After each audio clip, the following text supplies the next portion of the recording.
안녕하세요. 반자공작실입니다. 이번 시간은 변수에 대한 조금 깊은 이야기를 해보고, 그리고 변수하고 좀 떼놓을 수 없는 메모리에 관한 이야기도 좀 해보겠습니다. 이번 영상에는 조금 어려울 수도 있는 얘기들이 많아요. 하지만 잘 배워두시면은 컴퓨터에서 이렇게 우리가 작성한 프로그램이 어떻게 움직이는지 그러한 흐름에 대해서 이해할 수 있는 중요한 이야기이기 때문에 조금 집중해서 봐주시면 좋을 것 같아요. 먼저 컨스트입니다.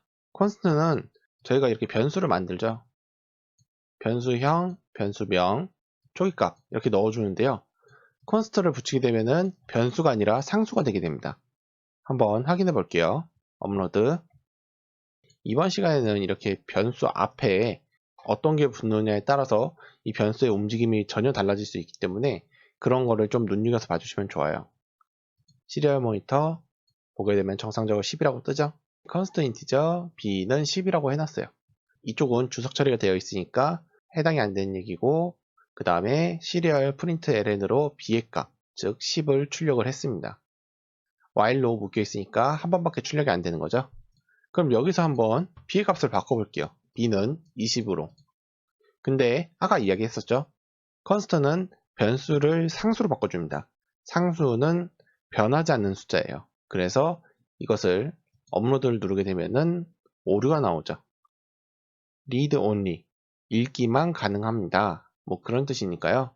그렇기 때문에 b라는 값 자체는 고정이 되어 있어서 변하지 않습니다.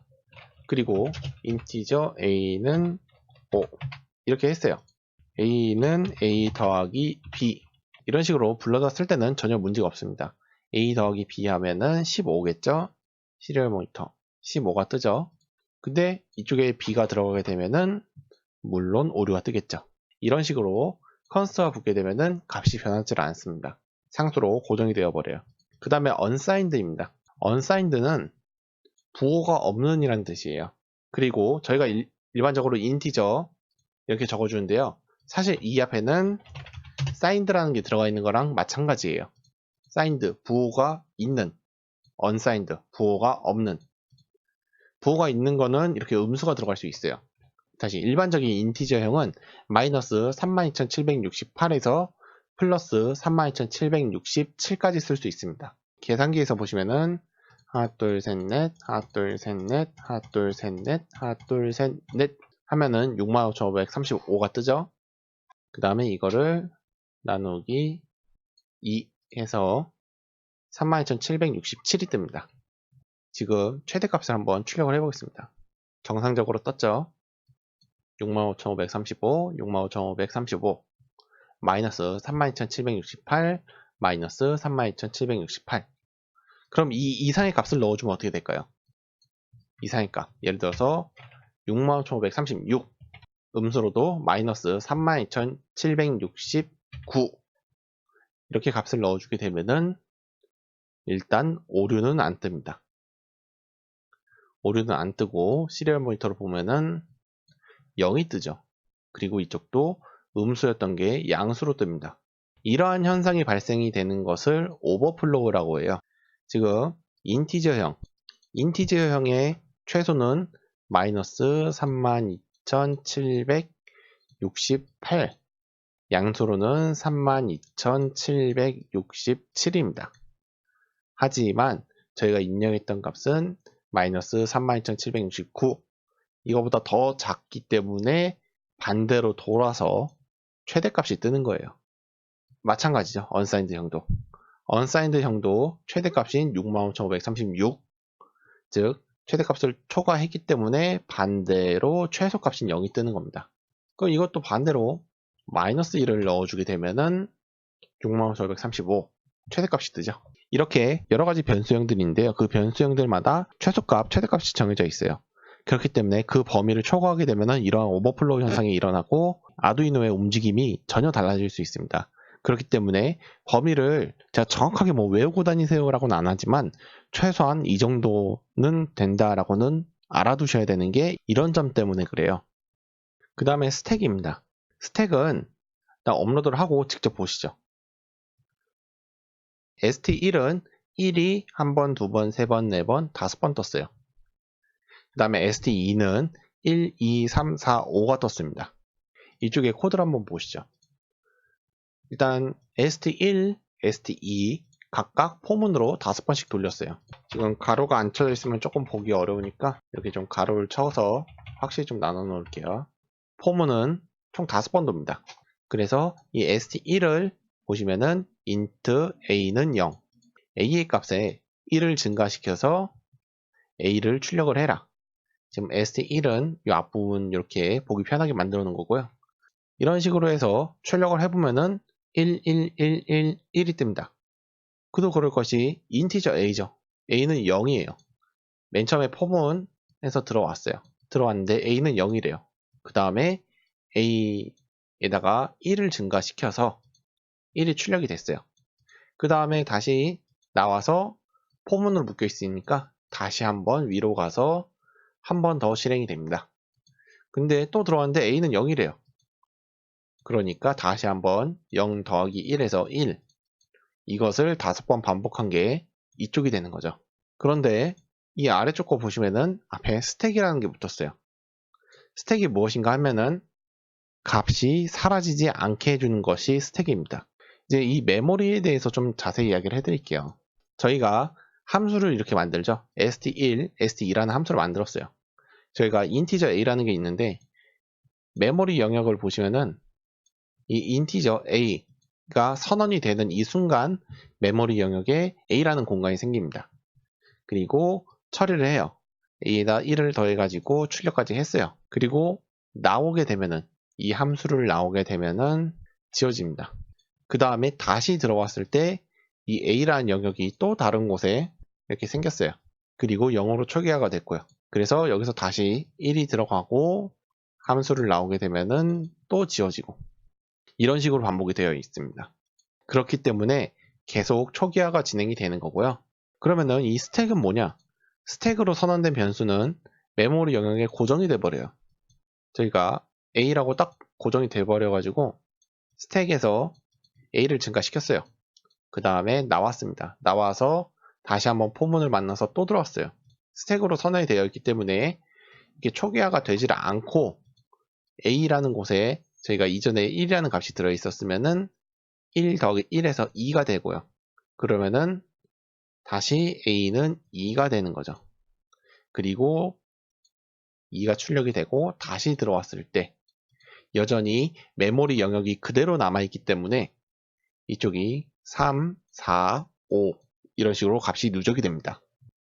그렇기 때문에 지역 변수라 하더라도 기존에 있던 값을 남겨서 계속 누적해서 처리를 해줘야 되는 경우는 앞에 꼭 스택을 적어주셔야지, 안 그러면은 메모리가 초기화가 돼버려요.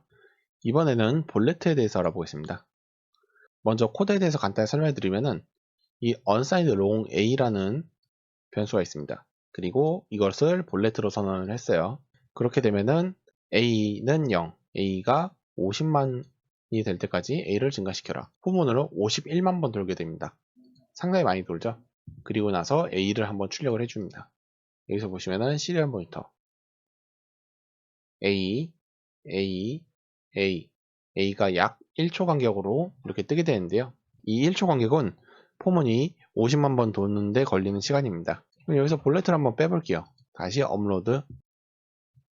그리고 시리얼 모니터를 보면은 엄청나게 빨리 뜨죠. 이러한 현상이 일어나는 이유에 대해서 좀 설명을 드리려면은 먼저 컴파일러에 대해서 이야기를 좀 해볼게요. 컴파일러가 무엇인가 하면은 저희들이 이렇게 코드를 작성하죠. C 언어로 작성된 이 코드는 기계가 이 C 언어를 바로 이해할 수 있는 게 아닙니다.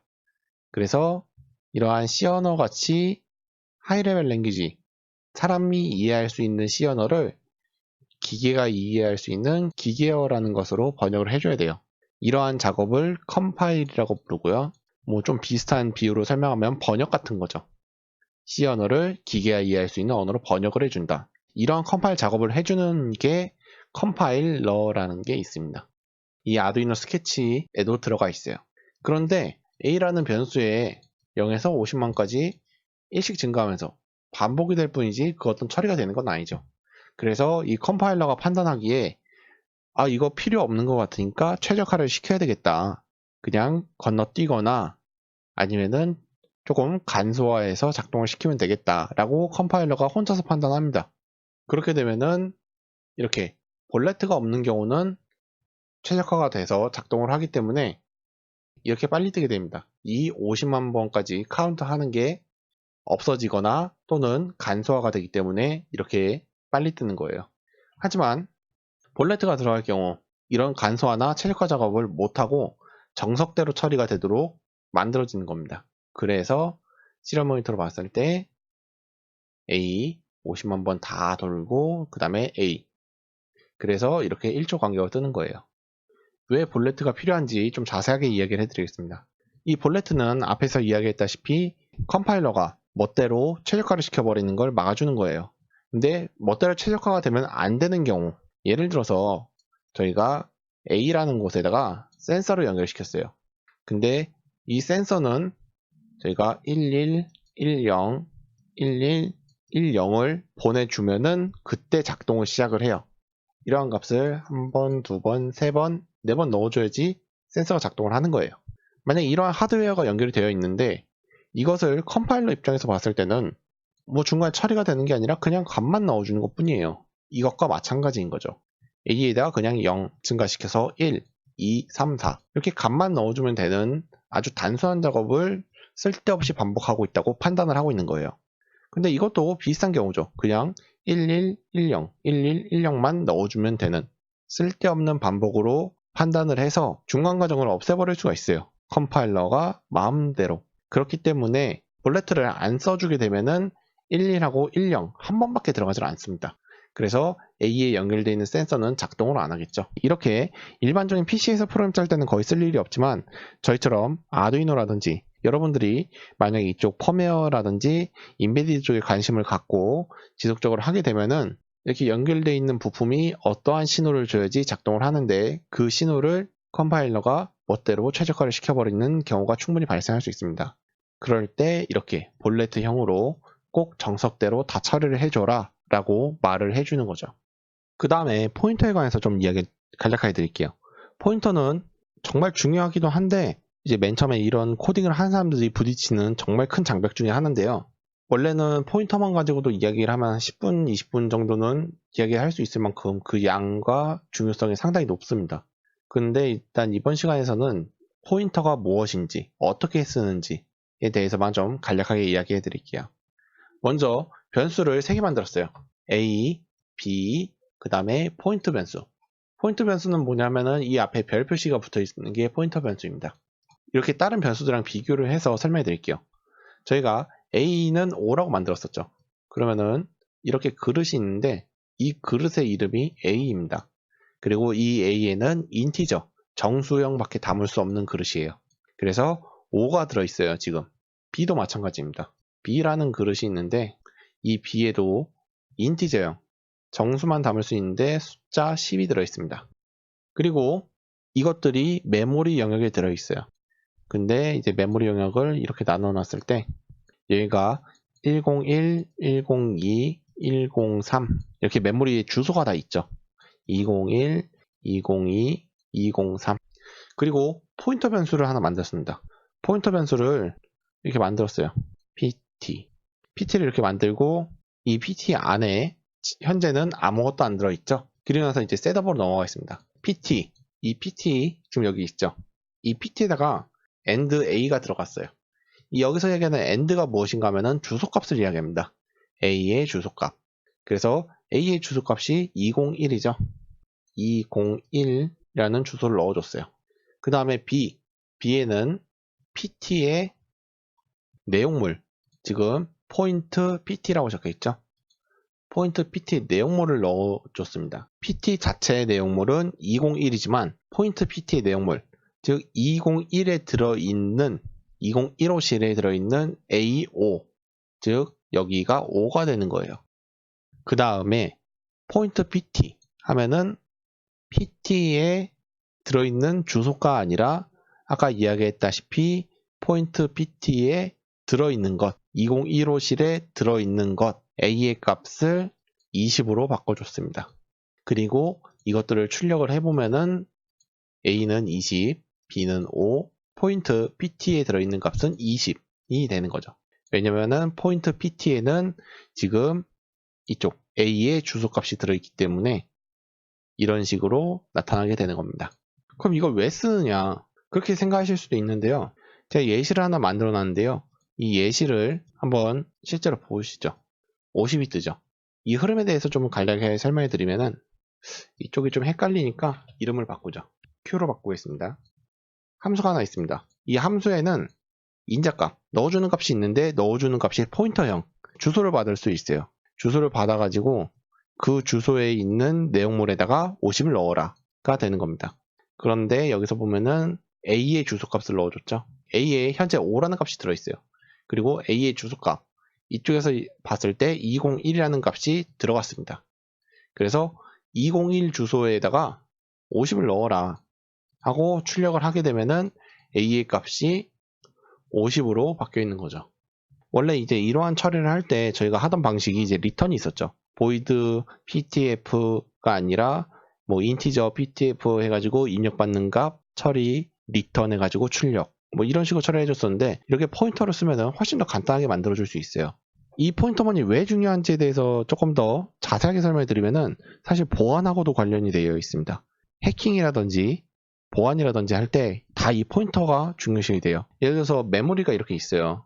만약에 이 102 메모리 영역이 키보드의 값을 읽어오는 메모리 영역이에요. 얘들 키보드에 A가 눌렸는지 B가 눌렸는지 C가 눌렸는지 이렇게 받아볼 수 있는 메모리 영역이 102라고 가정을 했어요.